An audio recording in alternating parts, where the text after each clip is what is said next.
ধুয়ে দিয়েছেন পুরো আমার হাজবেন্ডকে। আপনারা যারা আপুরা আপনাদেরকে বলছি, গত ভিডিওতে আমার হাজবেন্ডকে একদম আপনারা মানে সাবান কাঁচা করেছেন আর কি, কিন্তু সেই সমস্ত আপুরাই আজকে আমার হাজবেন্ডের প্রশংসা করতে বাধ্য হবেন আজকে এই ভিডিওটা দেখার পরে। হ্যালো এভরিওয়ান, আসসালামু আলাইকুম, সবাই কেমন আছেন? আশা করি সবাই ভালো আছেন। গত ভিডিওতে দেখিয়েছিলাম আমার হাজবেন্ড কি অবস্থা করে রেখেছে, বাসার বেহাল দশা। আমি হচ্ছে বাবার বাড়ি ছিলাম আড়াই মাস পরে এসে দেখে মানে আমি জাস্ট কান্না করে দিয়েছি যে আমি এত বাসা কিভাবে ক্লিন করব। কিন্তু আজকের এই ভিডিওটা দেখার পরে আপনারা সবাই এত প্রশংসা করবেন আমার হাজবেন্ডের, কারণ গত দিনের ভিডিওতে সবাই আমার হাজবেন্ডের উপরে রেগে গিয়েছেন, বকাবকি করেছেন, কিন্তু আমি কিন্তু অনেক খুশি হয়েছি আপনাদের প্রতি। যাই হোক, একটা মানুষের তো সকল সাইড পাওয়া যায় না কোনো সাইড একটু খারাপ থাকেই। কিন্তু আমার হাজবেন্ডের ব্যাপারটা হচ্ছে, গতকালকে যেহেতু আমি অনেক দিন পরে এসেছি, জার্নি করে এসেছি, খুব রাগ হচ্ছিল এবং রাগের মাথায় ভিডিও করে আপনাদেরকে দেখিয়েছি। আপনারা অনেক বকাবকিও করেছেন, কিন্তু আজকে মনটা অনেক বেশি ভালো হয়ে গেছে। তার কারণ হচ্ছে আমার হাজবেন্ড এত অনেস্ট একটা পার্সন। ওর চরিত্রগত বলেন বা ব্যবহার সব কিছুতে 100তে 100। এই যে আমার জন্য এত কিছু কিনে আমাকে সারপ্রাইজ করেছে। আমার কোন জিনিসটা লাগবে না লাগবে আমার কখনো বলতে হয় না। এই যে এটা রান্নাঘরে হচ্ছে ইউজ করার জন্য সে আমার জন্য কিনে রেখেছে, মশলা রাখার জন্য এখানে কফি রেখে মানে কিনে রেখেছে। আমি পছন্দ করি যেহেতু কফি খেতে, আমার হাজবেন্ডও পছন্দ করে। তারপর পিঠা বানানোর জন্য এইটা কিনেছে। এরকম আমার হাজবেন্ড অনেক জিনিস কিনেছে, যেগুলো আমি হচ্ছে নেক্সট আরও ভিডিওতে আপনাদেরকে দেখাবো। 3 মিনিটের ভিডিওতে সব কিছু দেখানো সম্ভব না।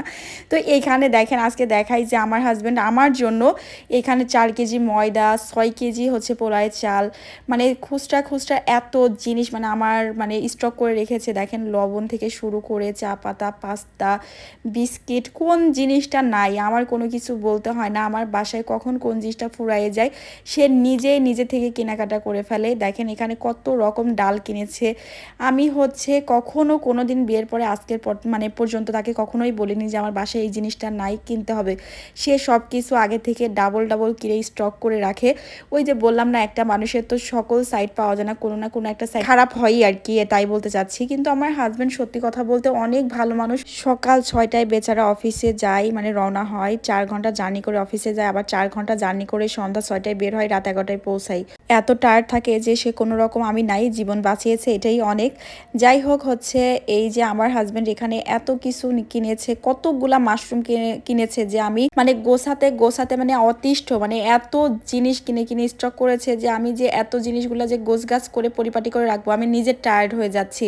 অন্য আরেকটা ভিডিওতে অনেক কিছু দেখাবো যে সে আরো কত কিছু কিনেছে। যাই হোক, সত্যি কথা বলতে কি, এত লং জার্নি, তার উপর অফিস, বাসায় এসে যে নিজে খাওয়া, এটাই অনেক। আমি যে বাবার বাড়িতে ছিলাম 2 মাস, সে আমাকে কখনো বলে নাই যে তুমি চলে আসো। আমি বলছি আমি রেস্ট নিতে গেছি, সে আমাকে রেস্টের সময় দিয়েছে, প্লাস আমি একটু কাজেও গিয়েছিলাম। এর মধ্যে গত ভিডিওতে এক আপু কমেন্টস করেছিলেন যে আপু, আপনার হাজবেন্ড বা হচ্ছে যে কোনো পুরুষই কিন্তু একটু অগোছালো হয়, তো আপনার ননদ যেহেতু গিয়েছিল তার উচিত ছিল একটু ঘরটা ক্লিন করে দেওয়া। হ্যাঁ আপু, আমি তাকে রিকোয়েস্ট করেছিলাম, কিন্তু সে নিজেও ভীষণ রকম অলস, সেজন্য কোনো কিছু করে নাই।